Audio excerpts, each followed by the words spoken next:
Hello everyone, my name is Josh and welcome to Whims. And today I'm going to be doing my review for Rosemary's Baby, which came out in 1968 and it stars Mia Farrow as Rosemary Woodhouse. Her and her husband, who is an actor named Guy Woodhouse, are about to move into the Bramford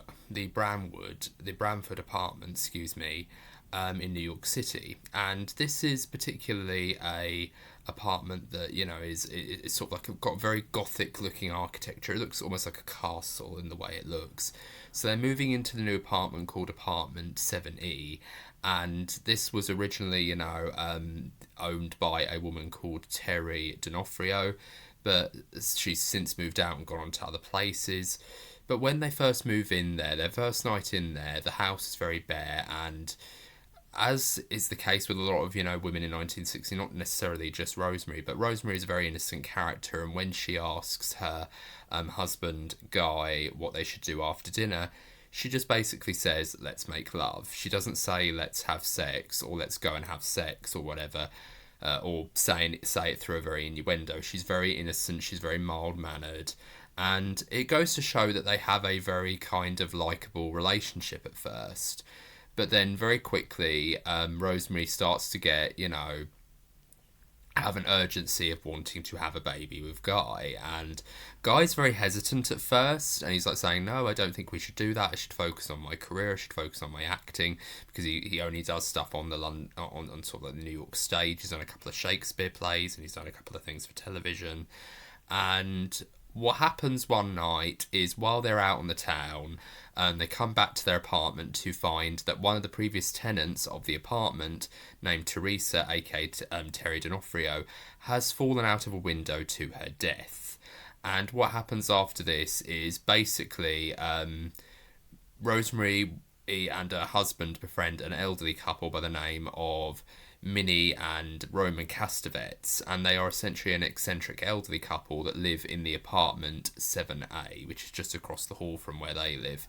And it's on one level, so they occasionally pop by every so often, and Minnie, the wife, ends up, coming over often more times unannounced to the apartment to talk to Rosemary, to talk about the house. She even gives, the couple a couple of plants to look after and water and feed. And that's very weird at first, but then she also starts making them cakes and various other things.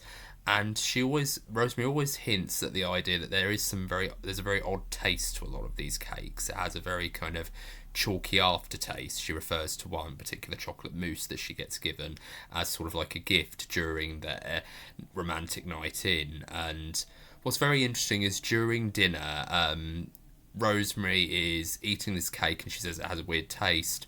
But then after the evening, Guy says, after saying very expressly multiple times that he doesn't want to have children with Rosemary yet, he doesn't feel like he's ready, he wants to think about his career, he immediately just turns around to her and says, okay, I'm ready to have a kid now. And she's like, really? You want to do this right now? And then it's like, oh, well, don't cry for God's sake, Rosemary. And he's going, look, I won't cry, let's do it, let's make a baby. And then when they're having their romantic dinner, it's all very nice. They light the fire and they're very worried at first because they're worried that the flames are going to, or the smoke is going to lick the newly, painted sort of like facade of the fireplace, or it's sort of like still fresh, so it still needs to dry, so they're worried that it's going to create more poisonous fumes. But luckily they sort it out, they put the grate over it, and they're about to have a romantic dinner, and then they hear a knock at the door, and then Minnie comes round with her chocolate mousse, and this is the moment where, she goes, oh, it has a bit of a chalky aftertaste. And he goes, I think you're being very rude, Rosemary. Like, the old bat basically slaved all day to, make that, make that chocolate mousse. And she goes, okay, I'll eat it, I'll eat all of it. And then she starts eating it, and then she pours the rest of it in sort of like a napkin and she puts it in the bin, but she hides it. And she goes, I've finished my mousse now, sir, do I get a gold star, and things like that, like very fun things. But this is very important because it really does kind of come back again later with the idea that she keeps getting given all sorts of different remedies and all these different things. But after this particular exchange, she begins to feel rather faint, and she actually faints in the middle of the hallway. So Guy immediately picks her up and takes her into the bedroom, And then she starts to see all these very weird images, and you're immediately thrown back by what you're seeing, because you're seeing her on a raft, sort of drifting out to sea. And then you see her on a boat with a bunch of other, couples, and, a captain, like, pointing a finger at her and things like that, and all the rest of it. And then you see her sort of, like, on sort of, like, a beam, and she's sort of, like, elevating to this sort of, like, avant-garde art ceiling. And you're wondering, what's going on here? And then all of a sudden, it completely utterly floors you when you see her going down into the bottom of this ship. And what she finds down there is a strange, very dimly lit room with a fire going on in the background. Like, there's actual flames going on behind her as she's making her way into this central part of the room. And in this room is a bed, like a giant bed. And when she lies down in it, she closes her eyes and then she opens them again to see that there is a bunch of naked elderly people who are just gathered round her, and then they start, leaning over her and start, carving this sort of... Well, not carving, they sort of paint this very kind of weird symbol on her, body as she's about to, be prepared for some sort of very horrific-looking ritual. And then what's very weird is she sees Guy's face sort of, like, approach her like this, and then all of a sudden it sort of, like, fades into this very horrific-looking being that has these very piercing red eyes. And it's very weird because then this thing starts to do stuff to her, which I won't go very explicit with, but it turns out that this thing is actually having sex with her, or this thing is actually assaulting her in some way. And it's a really uncomfortable sequence, but I really did have to praise this scene, because this scene was just so strange, and it was so dreamlike, and it was so bizarre. And I literally felt like Rosemary in that scene. I thought, is this a bloody dream that's going on here? And it really is interesting, because you know that there must be some part of you that says, oh, this is a dream, surely. Because there are obviously little images they cut to that she wouldn't be connected to. Like, the boat and, the her being suspended towards that ceiling. And then, of course, the scene where she's sort of like drifting out to sea at the very start. And then, of course, there's things in here that makes you think, oh, yeah, this does happen. But how much of it is true? Because what we see in the dream couldn't be all that happens. Like, surely the residents of the Bramford apartment didn't get naked to do this ritual for them to sort of, like, summon this devil creature. So it kind of makes you wonder how much of this was a real horrific event that happened, and how much of it was just the product of her dream, because she's meant to be, ovulating that night as well, so obviously she must have sex on the brain. So how much of it was informed by her own psychology, and how much was it infused? How much of it was heightened by the drugging of her, dessert, and how much of it was, her own mind, and how much of it was, was really real. So it's one of those things where I really did love to analyse it and kind of go, how much of this was real, how much of it was actually, the product of her own imagination. And it really is quite interesting. I highly doubt that a good majority of it is actually in her head. But then I also think to myself, there is something that is quite not right about this. And what's very interesting about this sequence is, even though she says it's a dream, her real nightmare is when she wakes up, because she finds out that not only did she have scratches all over her, and her husband, Guy, openly confesses that he says, I was a bit of an animal last night, that was my fault, I couldn't help it, I didn't want to miss baby night. And she's like, what, you did this to me while I was asleep? And it's very uncomfortable, and it really does kind of make you get a bit icky afterwards. But what's very interesting is that afterwards things start to happen to her. Like, say for example, she starts to get a craving for slightly rarer meats. Like, when there's this part where she cuts a steak in half and she actually fries it in a pan, and then she doesn't even fry it for that long, and she starts eating bits of rare steak just so that she can savour her appetite. And she's wondering, why the hell is this happening? Why am I all of a sudden getting this sort of craving for raw meat? and then she starts to, do something very strange. She starts to, lose weight rapidly. She looks deathly pale, like she hasn't slept in days or hasn't even seen sunlight in days. And when she asks their neighbours, she goes, "Oh, it's all perfectly fine. You're going to gain weight in no time. This is always the beginning in the first trimester. Like, it's always, something that happens. Don't worry, you're doing fine." And whenever she asks her husband, he's like, "No, don't be ridiculous. You look great. You look wonderful." But she doesn't feel all that great. And what I really like is that the Castavetes start recommending a doctor to her, who says, don't take pills, don't read books, don't do any of that stuff.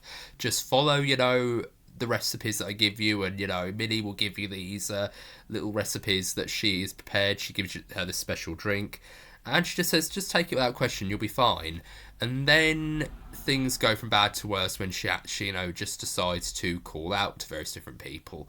And it is really hard, because there is this guy who she knows is called Hutch, who she is a very close friend with. He basically says that, oh, there is something very odd going on with your pregnancy and things like that. And she does start to, develop like a circle of friends. There's even a moment where she's just tired of seeing the Castavetes and the entire, apartment of, the Bramford basically coming over to visit their apartment. She says, "Oh, I'm going to host a party where all of our old friends are going to be there. All of my old girlfriends are going to be there. And we're just going to have a good old time. We're going to have fun. You have to be under 60 in order to attend this party." And even when, Minnie comes over and says, "Oh, I'll help you serve the food," and things like that, she's like, "No, I want everyone to be here who's slightly, within the age of, under the age of 60 to be in this party." And when she starts to open up to her friends about what's been going on, she says, "Oh, I don't feel very well a lot of the time. I'm losing weight. I've been drinking all these very weird remedies. I've been given this very weird necklace that has, this very strange root extract in it that smells weird. But they say it's a good luck charm." And they say that, "Oh yeah, I'm not supposed to take these pills and things like that." And he says that, "Oh, this is all perfectly natural for a woman to go through during pregnancy." And all her girlfriends are like going, "No, this isn't a perfect thing to go through. This isn't a perfectly normal thing to go through with pregnancy. This is all just something that, he's made up. He's clearly a quack, so you need to get a new doctor." And when Rosemary's a really good heroine, because she's one of those people who very quickly, when things start to get weird, she's no longer just thinking to herself, "Oh, this is really nice. Everyone's being very nice to me, very, very caring to me and my child." She very quickly puts two and two together very quickly that something weird is going on. And I really like that. I like the fact that she very quickly knows that there is something not right about the Castavetes. There's something not right about the people in this apartment. They're very overly clingy. They're very overly, it's almost like it's almost like they have their own surveillance team where they're sort of like constantly monitoring what Rosemary's doing and what Rosemary's up to. And it really goes to show that there is some weird stuff going on. But what I really love is when she gets the book, because her friend Hutch ends up going into a coma, and just before he dies, he says the words, "The name is an anagram," meaning because he met the Castavetes.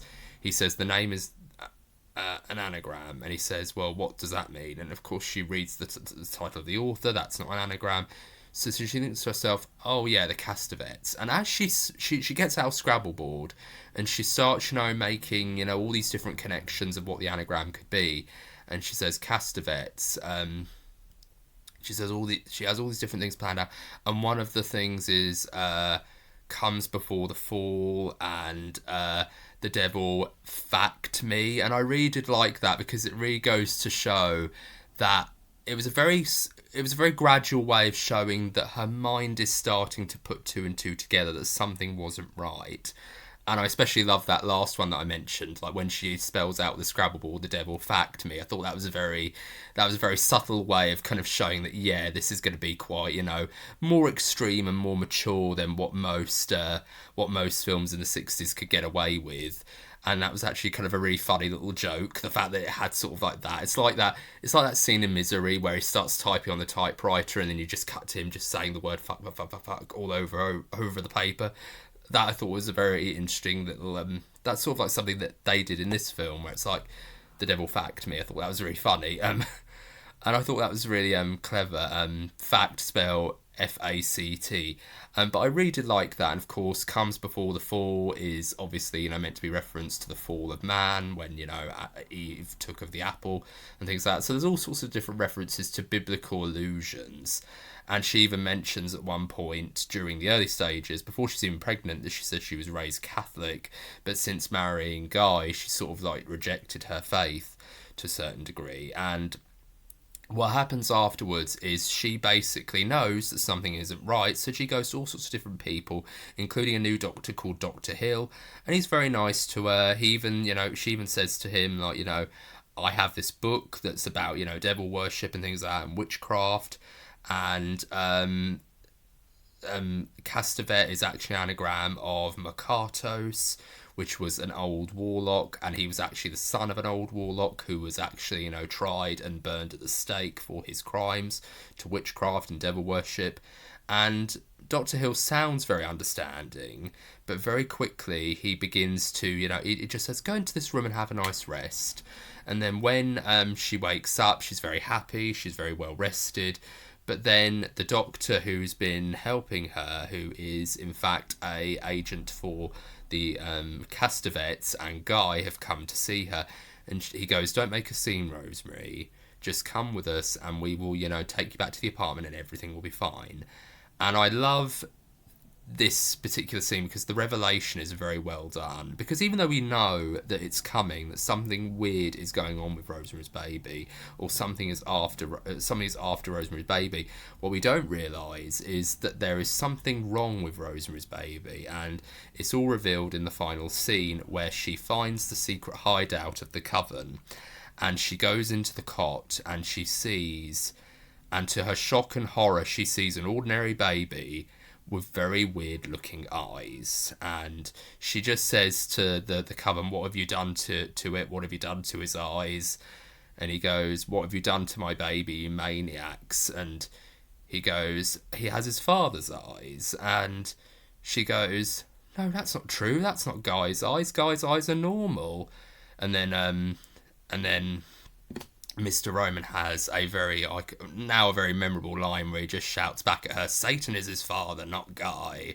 And it's a really good scene because it's one of those moments where it's like, it could almost be like the ending to a Twilight Zone episode, where it feels like you could almost imagine Rod Serling coming in and saying, strange things happen from here to the Twilight Zone and things like that. You could almost imagine that iconic theme playing in the background after that revelation.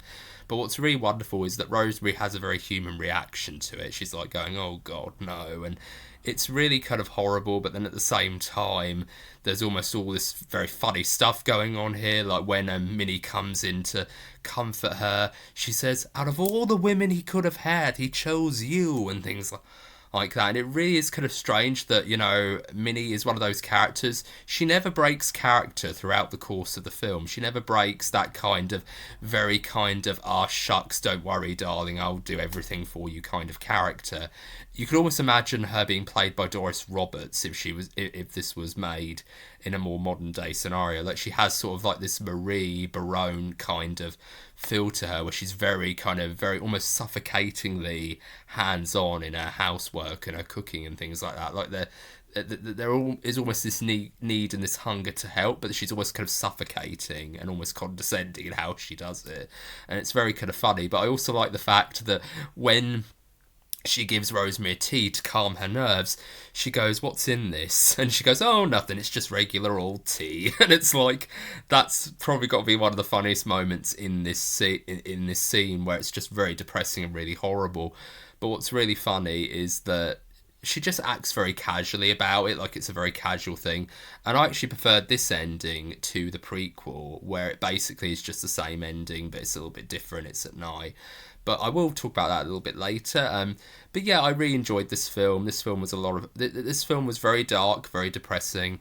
But I did enjoy the fact that the director of this film, and both the writer of the original novel, Ira Levin, I hope I'm saying his name right, Ira Levin, they both basically did a very good job of essentially trying to adapt the book as best as possible. Like there's these wonderful shots at the beginning of the film where you sort of see these very kind of weird angles. Like there's this very weird shot where when Rosemary and Guy are going to bed one night, they can hear voices on the other side of the wall, and you could hear almost, chanting or something like that. And Rosemary imagines being back at Catholic school and the nun telling her off for a bad thing that she did. And there's that moment where you sort of see the camera tilt up, and it almost tilts down to see sort of like a more grown up, Rosemary lying down, and the headboard, the space between the headboard and the wall is meant to be where that scene's taking place, where the Catholic school scene is taking place. It's almost like tilting up and tilting down. It's almost like that shot in The Substance where you see what Sue and Elizabeth turn into at the very end of that film, when it tilts up and you see what that character has become at the very end of the film without spoiling it. And it really is well done, and I really do feel that shot was very well put together. Sorry, I just rocked my computer. But it was very well done. I really like stuff like that. But I also really love... one of the things that I really do like about this film is it really just does a very good job of putting you inside her head and really making you feel like you yourself are losing your agency when you are with this character. You don't quite trust your own senses. And I like the fact that even someone who's supposed to be protecting her, like Guy, is immediately like going, no, you're being silly, you're being ridiculous, like there's nothing wrong with you, you'll be fine. And it's like she knows her own body, she knows she's not fine. And it really is an incredible performance by Mia Farrow, and it's one of her best performances, I feel like. I think her performance in this really is a standout, because she really does prove that she can tell this very dramatic story through this one character. And you really do feel sorry for her, because she's completely on her own in this story. Even though there's all these people around her who think they know what's best for her, she does feel genuinely on her own, in the sense that she doesn't have anyone to talk to. And even when she feels like she can trust someone, there is a reason for that, because a lot of horror films now tend to have this have this trope where if it's told from the point of view of a woman, it's always, she goes to the husband, and then the husband, when the husband hears that all these strange supernatural things are going on, and she believes it could be this, it could be that, or it's to do with their newborn child or whatever, and it could be this, it could be that. They always say, oh, this is ridiculous, like, what are you talking about? Our baby's fine, he's perfectly normal, or she's perfectly normal, something like that, or everything's perfectly fine, you're over-exaggerating, you need to stop reading these books. Like, they're always very sceptical, whereas here, there's a very interesting twist to it, and the twist is, spoiler alert for the film, by the way, it turns out that every single one of these members are in fact a coven of devil worshippers. But not only that, but it seems that her husband, Guy Woodhouse, is also a part of it. And it's very weird, because it turns out that all he wanted to do was get a part in a play, and to a certain degree he gets it, he gets the part, but then at the same time he still has to be loyal to the coven, because if he breaks away, bad things could happen. So there's all sorts of horrible things on the horizon for Rosemary, and it's very sad. It's a very horrible ending. But even though she has this very kind of horrible revelation brought to her, she still has this attitude of she can't help but be a mother to this child. And that really was kind of the sad thing. And what I really like in the original book is they call the baby Adrian. And in this book, she says, I'm calling this baby Andrew, and I'm really not going to be broken on that score. And I really like that. I like the fact that she says, I'm naming my baby, you're not naming my baby, you're not going to have a single... I'm at least going to have some control in this. And I really do like that. I like the fact that... And I love in the film when she approaches the room with the knife, like the big coven's room with the knife, everyone turns round... And she says something to, when Roman addresses her, she goes, Rosemary, what are you doing here? You're not supposed to be here. She goes, oh, you're in Bermuda, I'm ignoring you. And it's like, I love that moment, because it's like, she's taking back control very slowly. Like, she's saying things like, oh, you're in Bermuda, I'm ignoring you, and things like that.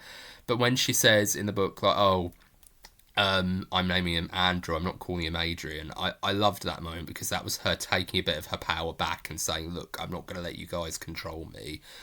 But they kind of make up for it in the film, because in the film Roman says to her, you don't have to join the coven, Rosemary, you just have to basically be a mother to our Lord. And she basically is so shell shocked, but then she goes up to the cot and she just starts rocking him back to sleep.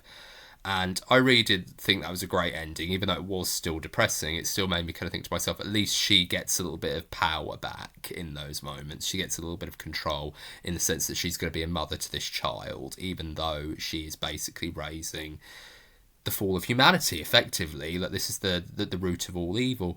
You still get this sense that she can't help being a mother to this thing, and it really is important. And it's very well done. And I really do have to say, one of my favourite things about this film, aside from the very well put together visuals, the very, chaotic visuals, or the very intimate visuals of doing stuff from her point of view, it really does kind of feel like the music is the star of this film. Because the music has almost like this very lullaby quality to it. The main theme has a very lullaby quality to it, like that la la la la la la la la, like that kind of thing. And it really is kind of almost sweet and lovely. It could almost be like a drama, almost like the tagline for a drama. But what's very interesting is that it is very intimate, and it is very almost dreamlike, almost like a fairy tale. And you almost get this impression that is what the intended theme or the intended idea of it is. But what's really interesting is that the main theme is used one last time in a very interesting way, where it almost feels like the music does change. It has these very weird sounds to it, where when she's getting back to the apartment after the big revelations happened, the theme does play in a very interesting way, where it does feel very kind of scratchy, almost like nails on metal kind of thing. It really does feel very kind of clanky and very disjointed and very kind of, haywire-ish.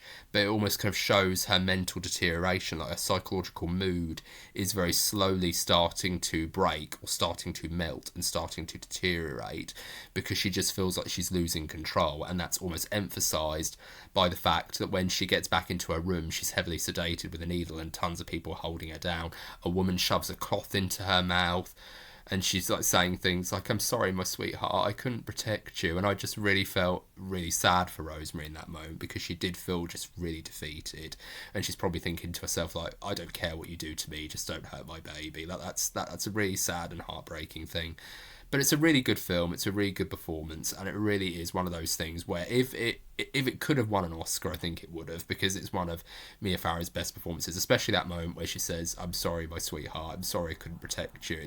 It's one of those very sad moments where you really do feel her vulnerability, and I think it's one of her best performances. But this film is fantastic. It's very atmospheric, it's very disturbing, and I think it's one of Roman Polanski's best films. It really is one of those films where it feels like he really is trying to adapt a book to a film in a very good way. And it does feel like the book as well, in the sense that all these very weird little point of view moments where you can sort of see what the character's thinking is almost reflected in how the dream sequences are depicted, or in how certain dreams are articulated. Like when she heard the chanting in the room next door, she was almost reminded of the time when she was at Catholic school, and the nuns telling her off for not saying the Latin words right. You could almost see that was almost like a visual representation of that, like her old school days were kind of teetering into her mind when the camera tilts up.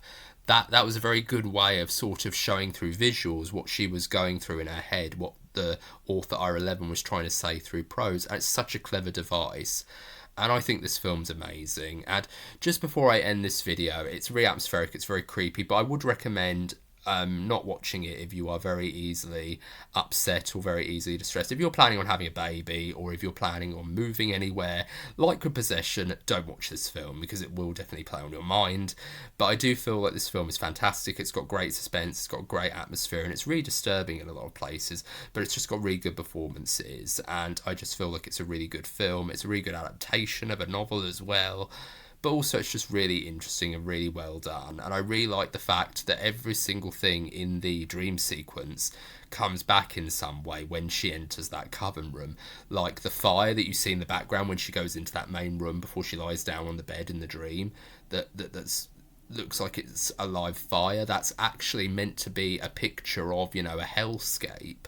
And when you see the picture of this very old-fashioned 19th century picture, you see like a woman in a veil holding a baby, or like wearing a white veil, and that woman with the white veil comes to her in the dream, and she says, "Your legs need to be tied down in case of convulsions." Like, that moment is meant to be, you know, symbolized through the picture, the images that she sees in the picture. It's almost like she's associating all these different things, and that's kind of that's almost, you know, in keeping with what you think about when you dream. That sometimes weird things will come into your head and they'll personify themselves in not a very obvious way. And that's the very interesting thing about dreams, is everything is a symbol for something else in your life. And it takes sort of a much more literal approach in this particular film, but it really is quite, you know, symbolic in that respect as well. And it really does make you look at that scene in a multitude of different ways, where you're thinking to yourself, how much of that was a dream and how much of it was, you know, real or actually happening. And it really does make you kind of rethink it multiple times. And it's a really well done sequence. But it's a really good film, and I'm very going to quickly end this video by talking about the prequel, Apartment 7A, which is a 2024 Paramount Plus exclusive, which is a prequel to the original Rosemary's Baby, written by Ira Levin, and the screen version being written by Roman Polanski. And this follows Teresa D'Onofrio, aka Terry, before the events of Rosemary's Baby, before she jumps off the roof of the Bramford apartments, and the life she had with the Castavetes before things went wrong, excuse me. And this film, I'm going to go pros and cons. The pros are, it's shot well, it's got a great cast, it's got a great, you know, production design and set pieces. I think the actress who plays Teresa does a very good job in really kind of selling this character and giving this character more agency. I really like the fact that she is an aspiring actress and she wants to get this big part in a play, and it was almost kind of like leaning to, is it going to be, you know, doing something very interesting there.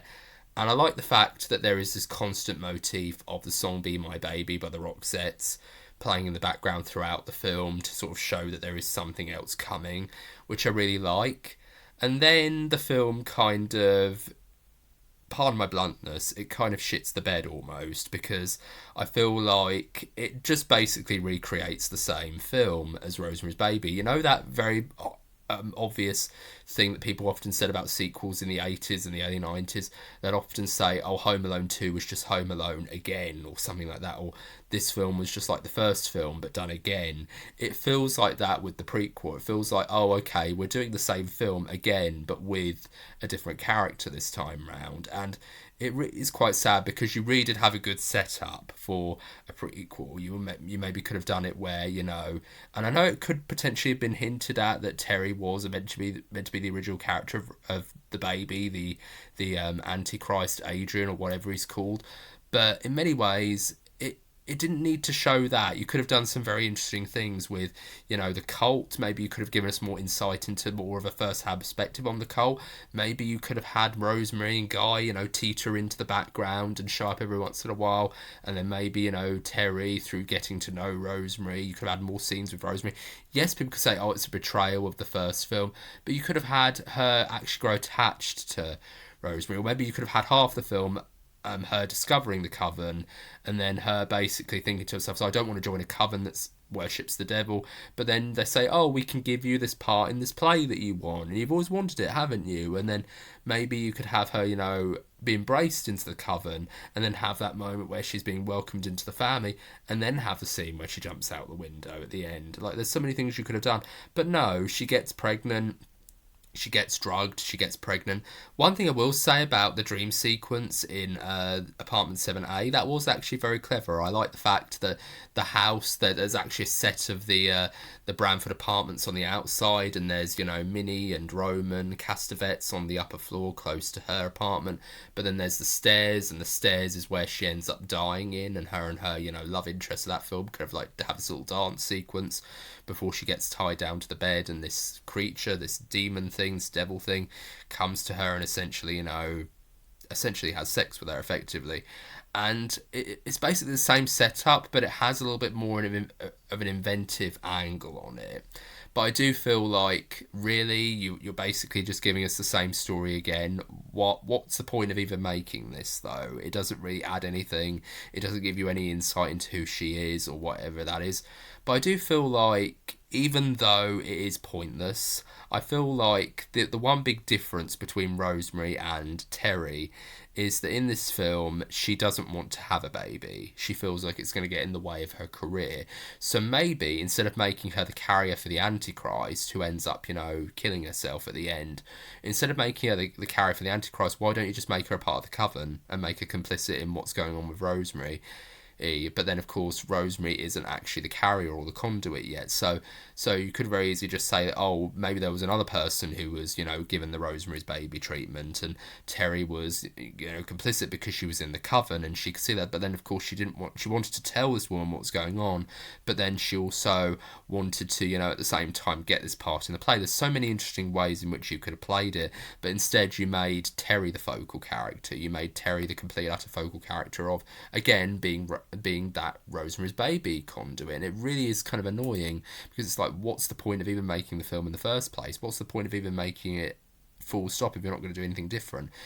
Apartment 7A feels like the Texas Chainsaw the beginning of prequels, where it just feels so pointless, because honestly, Texas Chainsaw the beginning is so pointless, because the half where it should focus on the origin story of Leatherface is basically he's born, and then the next minute he's going around chasing people with a chainsaw and cutting people up, and there's lots of gore and blood splashing onto the walls, and it's very kind of derivative and very boring. And I'm just thinking to myself, it's just basically the 2003 remake of Texas Chainsaw again, but this time it's with Leatherface, and it's just really annoying. And it just really goes to show that these people did not care, and they didn't care enough about the original film to tell any interesting stories, or maybe add a lot of insight into the world or the coven at large. Like, why are they doing this? Why do they feel the need to do this? And they almost went there with Mr. Castavet, Roman Castavet, saying that, oh, I watched my father get brutally beaten and burned at the stake for being a believer in the occult. And people judged him and things like that, and now I want to get my own back on those people, those puritanical bastards and things like that. And I really did like that, because that was a little bit of humanity, that was a little bit of something different. But part of me feels like I really kind of was okay with not knowing. Sometimes a little mystery is okay, and I think that's something that really is important. So I do feel like I would highly recommend Rosemary's Baby if you are not easily paranoid, or very easily upset, or really kind of upset, or terrified, or easily scared, or frightened, or paranoid, or anything like that. If you're not susceptible to having things play on your mind, this film is great. But if you are very easily paranoid, and you are very worried about a lot of things that I would recommend not watching this film, because it does go very heavy. But I would recommend it if you are into a good classic suspense story. But if you want to see, a much more, polished version that isn't so risky, and so, wasn't so risky and so, dark and depressing, then I would recommend Apartment 7A. But I do feel Apartment 7A is a inferior prequel to this original film, because there is a lot of mastery, and there's a lot of inventive camera angles and various other things in the original that do actually work. So I would highly recommend the original over this any day of the week, because it just feels like a much more better written story. And it had, what's more insulting about Apartment 7A is it had good potential, but it just kind of did nothing with it, but gave us more of the same. And it really is kind of annoying and frustrating. And I feel like the actress who played Minnie Castavetes was totally inferior to Ruth Gordon's portrayal. Not to say that she was a bad actress, but I feel like the actress who played her, who was Edward's mum in Edward Scissorhands, and she was the mum in Lost Boys, she's a good actress. I think she's an amazing actress, but I feel like she was grossly miscast as Ruth Castavetes, because I feel like she just really just didn't have that very kind of blasé, almost.